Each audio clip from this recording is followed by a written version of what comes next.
Baik, Assalamualaikum warahmatullahi wabarakatuh. Nama saya Nafian Diansyah dengan NPM 221011104. Di sini saya akan sedikit mempresentasikan tugas bimbingan Selling dengan judul tugas yaitu struktur kepribadian dan cara kerjanya. Mungkin langsung saja untuk meningkat waktu. Sebelum lebih dalam untuk mengetahui struktur kepribadian dan cara kerjanya, terlebih dahulu kita harus mengetahui definisi kepribadian dari cara bahasa. Jadi, kepribadian merupakan terjemahan dari bahasa Inggris, yaitu personality.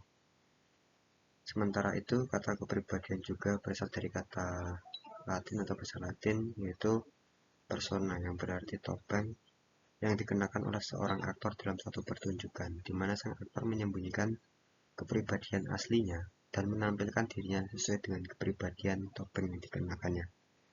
Sementara, menurut psikologi Islam, pembahasan tentang struktur kepribadian merupakan hal yang tidak dapat dipisahkan dari konseling. Karena struktur kepribadian mengarah pada pemahaman yang lebih baik tentang orang dan perilakunya. Seperti yang telah disebutkan, kepemimpinan Islam adalah kajian yang membantu manusia memahami dirinya sendiri. Baik dirinya secara sosial, dirinya secara lingkungan, dan dirinya dengan Tuhan, atau dengan Allah Subhanahu wa Ta'ala. Sehingganya individu dapat hidup bahagia di dunia dan di akhirat. Kemudian, Ahmad D. Marimba membagi aspek kepribadian menjadi 3, yaitu aspek kejasmanian. Yang pertama, aspek ini meliputi perilaku lahiriah yang mudah terlihat dan diamati dari luar, seperti cara bertindak dan berbicara. Menurut Abdul Aziz Ahya, aspek tersebut merupakan penegak perilaku manusia. Aspek ini adalah aspek biologis dan merupakan sistem kepribadian asli yang mengandung hal-hal bawaan dari unsur biologis. Karena apa yang terkandung dalam aspek ini itu tercermin untuk kedua aspek yang akan kita bahas, yaitu aspek kejiwaan dan aspek kerohanian. Itu dari aspek kejasmanian. Kemudian yang kedua yaitu aspek kejiwaan. Aspek kejiwaan ini meliputi aspek yang lebih abstrak yang tidak terlihat namun dapat diamati secara eksternal. Contohnya seperti cara berpikirnya, sikap, dan minat. Aspek ini menciptakan suasana hati di mana seseorang merasa senang atau sedih, antusias atau tidak, kemauan yang kuat untuk mencapai tujuan mereka atau tidak, perasaan sosial yang tinggi atau tidak. Aspek ini dipengaruhi oleh kekuatan psikologis, yaitu penciptaan, rasa, dan tujuan. Kemudian yang ketiga ada aspek kerohanian. Ada unsur yang tinggi dalam aspek ini, yang mengandung kehendak manusia untuk mewujudkan hal-hal yang paling mulia dan sifat-sifat yang paling suci. Aspek ini merupakan aspek psikologis yang lebih abstrak karena berisi falsafah hidup dan iman seseorang. Ini adalah sistem nilai yang menembus kepribadian dan memberi gaya pada seluruh kehidupan. Bagi kaum religius ataupun beragama, aspek ini memberikan arah kebahagiaan di dunia dan di akhirat. Aspek inilah yang membuat kualitas pada dua aspek lainnya. Kemudian aspek dari ketiga aspek ini, Ibnu Sina, seorang filosof yang karyanya melihat perilaku untuk menjelaskan struktur kepribadian manusia. Ibnu Sina menjelaskan bahwasanya manusia memiliki satu penggerak yang memicu munculnya perilaku. Penggerak ini ada 3, yaitu yang pertama naluri tumbuhan, hewan, dan manusia. Yang pertama, nafs nabati atau naluri tumbuhan adalah nafs yang paling dasar yang ada di dalam tumbuhan, binatang, manusia, dan semua makhluk hidup. Kegiatan yang disajikan dalam struktur ini berorientasi pada pertumbuhan dan bersifat materialistis yang dapat diamati. Jadi semua kebutuhan jasmani adalah bagian dari naluri tumbuhan atau nafs nabati. Kemudian nafs hayawani atau naluri hewan. Jiwa binatang al-nafs as-sibaiyah adalah struktur kepribadian dengan kemarahan ataupun kekuatan emosional, yaitu keberanian menghadapi resiko, memperjuangkan kekuasaan, status, dan kehormatan yang menghabiskan hati. Kemudian yang ketiga, nafs insani atau naluri manusia.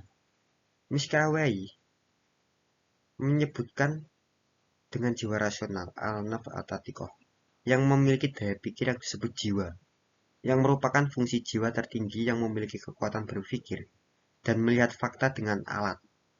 Alat ini adalah otak atau akal. Menurut Ibnu Sina dan para sufi, komponen utama dari naluri manusia ini atau nafs insani ini yaitu yang pertama kecerdasan atau akli, dan yang kedua hati atau kolbu. Menurut Ibnu Sina, kecerdasan yaitu kemampuan bernalar atau berpikir untuk menemukan tujuan dari suatu objek atau tindakan, merupakan kualitas khusus dari kehidupan manusia. Kemudian dari hati atau kolbu, para ahli tasawuf mendefinisikan alam bawah sadar tingkat tertinggi itu sebagai kolbu ataupun hati. Nah, istilah ini berarti hati, jiwa, dan roh. Seperti yang digunakan para sufi, kolbu ini berpusat pada alam bawah sadar atau batin. Itu adalah bagian dari alam bawah sadar yang menghubungkan kehidupan manusia dengan realitas universal. Para sufi memandang seluruh perkembangan kecerdasan manusia sebagai langkah menuju pengalaman dan pengetahuan.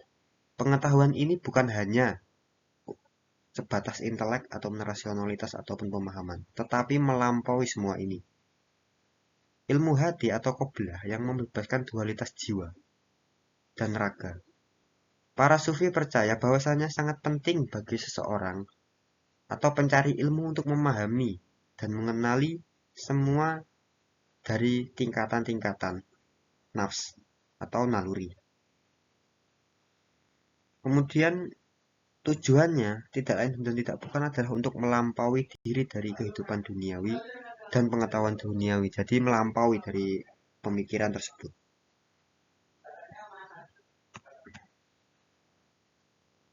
Kemudian dari ketiga daya penggerak tersebut, nafs nabati, nafs hayawani, dan nafs insani, tidak ada yang lebih penting karena ketiganya memiliki karakteristik masing-masing yang sesuai dengan fungsinya. Jiwa hewani yang lembut yang ditandai dengan pertumbuhan fisik tidak lebih baik dari jiwa hewani ataupun sebaliknya. Ada kalanya jiwa binatang buas lebih mendominasi dari kedua jiwa penggerak lainnya.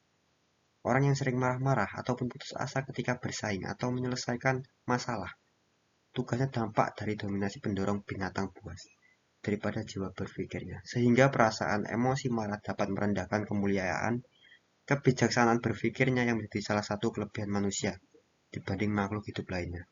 Oleh karena itu, konsep kepemimpinan dalam konseling Islam harus mengarahkan tujuan praktik konseling untuk mengembangkan dan memenuhi kebutuhan dimensi manusia, yaitu kebesaran materialisme dan spiritual di alam. Karena jika telah kembali ke struktur kepribadian yang telah dijelaskan di atas, dari tanaman, hewan, dan manusia, maka manusia setidaknya memiliki dua unsur utama, yaitu fisik ataupun materi dan mental spiritual. Pemenuhan kebutuhan jasmani berarti konseling hanya bekerja di wilayah tanaman dan sebagian kecil basis manusia, tetapi lupa untuk memenuhi kebutuhan alam dan basis manusia yang wilayah pembahasannya sangat luas. Sebagaimana yang dikatakan Al-Ghazali, kebutuhan spiritual hanya dapat dipenuhi melalui pendekatan-pendekatan yang mampu membuat manusia memahami hakikatnya sebaik mungkin melalui praktek-praktek spiritualitas keagamaan. Zikir, sholat, zakat, puasa, memohon petunjuk Allah adalah beberapa teknik spiritual yang dapat digunakan untuk membantu seseorang memahami jati dirinya. Mungkin itu sedikit materi yang bisa dapat saya sampaikan. Kurang lebihnya saya mohon maaf, kepada Allah saya mohon ampun. Semoga sedikit yang saya sampaikan bermanfaat untuk teman-teman semua dan bermanfaat juga bagi saya. Kurang lebihnya saya mohon maaf. Wabillahi taufiq walhidayah. Wassalamualaikum warahmatullahi wabarakatuh.